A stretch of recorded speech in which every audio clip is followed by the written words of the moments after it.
TV, the heart of the matter.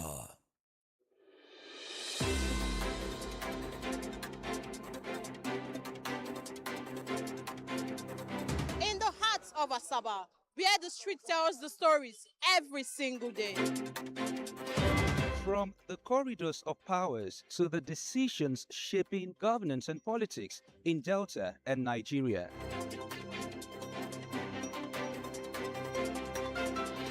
From traders counting every naira to families battling rising costs and uncertain times.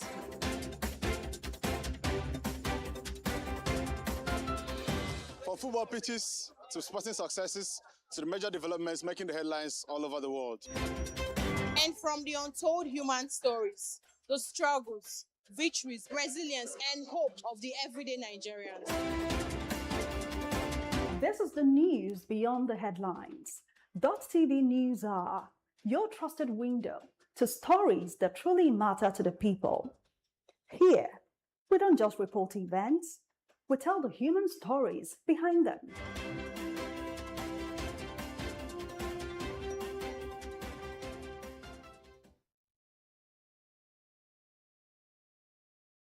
To Dott TV Midday News, I am Priscilla Ifani. The astronomical rise in the cost of house rent in Asaba has remained a major concern for residents struggling to adjust to the new normal. This is just as many families, workers, and even students say the situation is putting pressure on their finances and affecting their standard of living. Our correspondent Cynthia Danaya spoke with some residents who decried the situation they said was becoming unbearable. The way house rent of 18 is going up every day, I don't understand. Like, people like us that is not doing much thing is affecting us, especially when they tell that house rent is 100K. Assuming you are staying in a public compound, your first house rent is 150. Before 1 year, when you want to renew your rent, they will tell that the house rent is no longer 150, it's 200 or 300. And the house agents, they are making life so difficult to us. Nobody cannot tell you to pay house rent of 200,000. Agents will tell you to pay total package of 450 or 500,000. Why the main house rent is 200,000? The rent is on the high side. The landlords are not smiling at all. The government did not increase whosoever you're working with did not increase your salary. But yet, landlord increases his rents. What will you do? In short, it's a mess. House in Asaba, very, very cost. If they want to increase the house rent, they will tell you that they want to renovate the house. And when you leave the house, they will put another person, increase the rentage. No house in Asaba here is less than 600,000-700,000. Whether you are working or you are not working, the landlord don't care to know. All they know is that money, you pay them that money. As I'm talking to you now, I want to relocate to leave Asaba. However, appeal to the government to intervene in the crisis, calling for immediate action.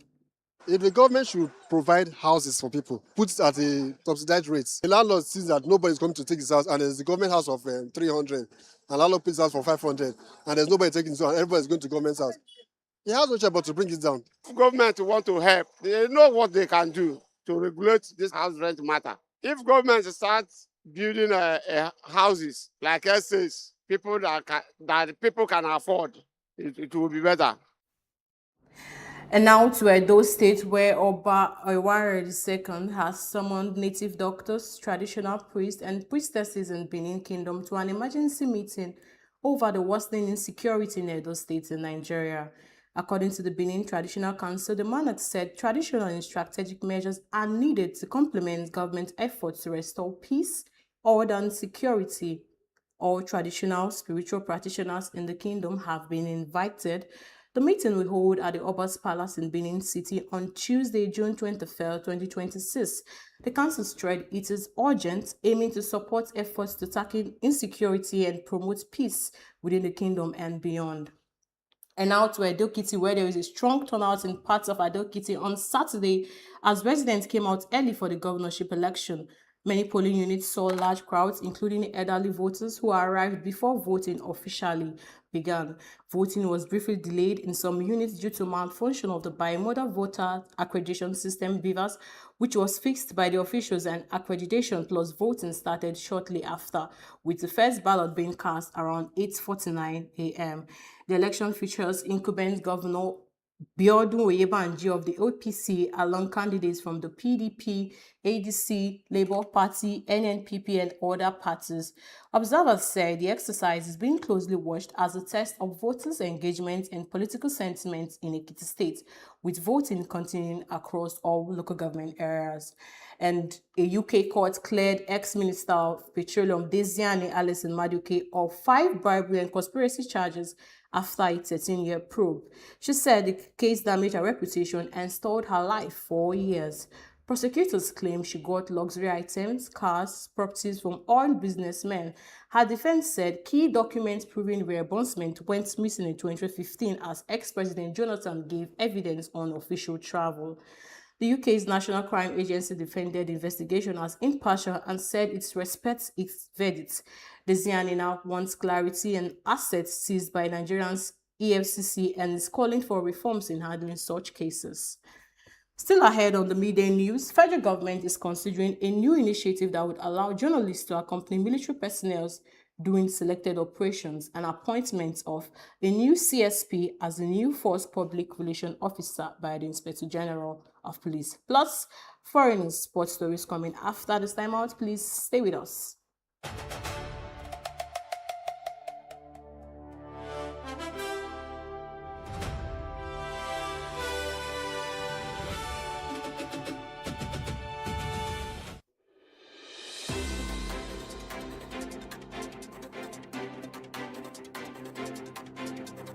In the heart of Asaba, where the street tells the stories every single day. From the corridors of powers to the decisions shaping governance and politics in Delta and Nigeria.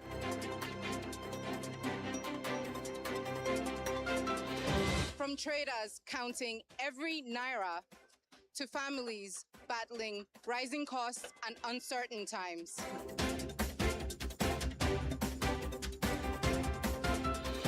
From football pitches to sporting successes to the major developments making the headlines all over the world. And from the untold human stories, the struggles, victories, resilience, and hope of the everyday Nigerians. This is the news beyond the headlines. Dott TV News are your trusted window to stories that truly matter to the people. Here, we don't just report events, we tell the human stories behind them.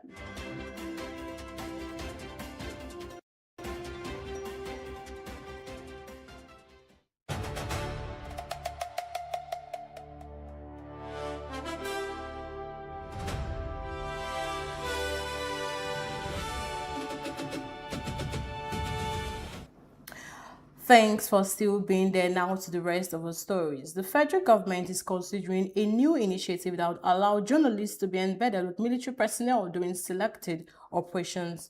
The Minister of Defense, Christopher Musa, announced the plan at an NUG Security Summit in Abuja aimed in improving security reporting and public understanding. Musa said the arrangement would strengthen collaboration between the media and security agencies while promoting transparency. He noted that modern conflicts are shaped by information and narratives, and that the media plays a critical role in shaping public perception and building confidence in security institutions. Officials say the initiative is part of broader effort to improve military public communication, which could also help ensure more accurate reporting, reduce misinformation, and enhance public trust as Nigeria continues to face various security challenges. IGP Olatunji Disu has named CSP Annette Okon as the new Force Public Relations Officer barely 3 months after DCP Anthony Okon Placid took the role. Annette from Etinon local government area of Akwa Ibom State has a BS in chemistry from UNIU. He's trained in communication, intelligence, investigative interviewing, and strategic policing. He was the head of the Compliance Response Unit at the Force headquarters, where he managed public complaints and pushed for transparency and accountability in the Nigerian police force. And in Ekiti State, distribution of sensitive materials from the Central Bank of Nigeria has begun ahead of the governorship election and series of senatorial and federal constituency by-elections scheduled for Saturday, 20th June 2026. Officials of the Independent National Electoral Commission were at the Central Bank office in Ado-Ekiti sorting sensitive materials to be conveyed to all 16 local government areas of the state. The resident electoral commissioner Bumi Omosheindemi said the process has been smooth, giving assurance that the materials will reach their destinations in no time. And now to the foreign scene, where U.S. President Donald Trump said a future U.S. operation in Cuba could possibly mirror a rapid Venezuela raid that reportedly captured Maduro. He said timing is flexible and no decision is made. He gave no operational details but cited the swift helicopter raid as the model Rubio is involved in Cuba policy talks, and Trump noted Cuba's closeness to the U.S. and difference from the oil-rich Venezuela. The U.S. has also increased sanctions and policy pressures on Cuba's worsening its economy amid rising tension, although no military confirmation has been made and the operation is yet to be announced. Still on the international scene, a U.S. official says Israel and Hezbollah agreed to a ceasefire in southern Lebanon after Qatar and U.S. mediation. The troops reportedly took effect around 4 p.m. local time. Before the announcement was carried out, Israel carried out dozens of airstrikes on Hezbollah's position, leaving 18 Lebanese injured and 33 killed. Israel said operations continued in a designated zone to dismantle Hezbollah facilities, and its U.S. ambassador confirmed ongoing security actions in Hezbollah. Hezbollah and Israeli statements conflict, and the true status remains unclear on the ground. And in sports, the United States reached the last 32 of the 2026 FIFA World Cup with a 2-0 win over Australia in Seattle. An own goal by Cameroonian Borges and a header from Alex Freeman gave the Pochettino side back-to-back wins after beating Paraguay in Group C. Brazil beat Haiti in a 3-0 win in Philadelphia as Matheus Cunha scored twice and Vinicius Jr. added one, eliminating Haiti. Morocco has boosted their knockout hope with a 1-0 win over Scotland, with Ismail Salibari scoring in the second minute, putting Morocco level on points with Brazil, who stayed top on goals. Meanwhile, Iran's Football Federation said it would complain to FIFA over travel restrictions disrupting their World Cup preparations before Sunday's match against Belgium. Iranian officials called it a dark chapter in the tournament history. That's a wrap on the media news on Dott Television. Thank you for joining us. I am Priscilla Ifani, and remember, security is everyone's business, your business and my business. So when you see something, you say something. Thank you for joining in. Have a good day.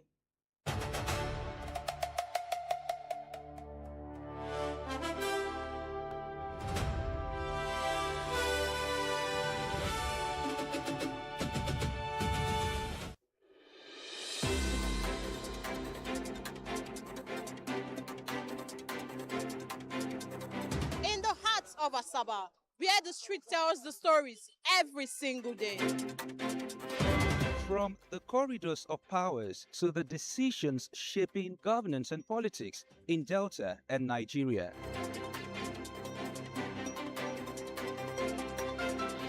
From traders counting every naira to families battling rising costs and uncertain times.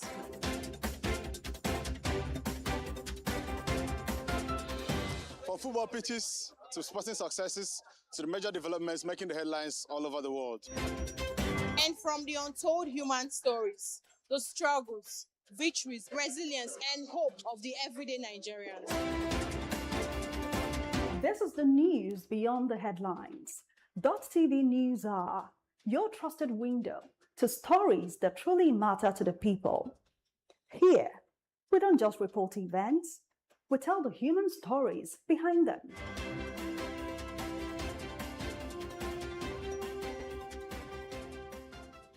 This is your station. This is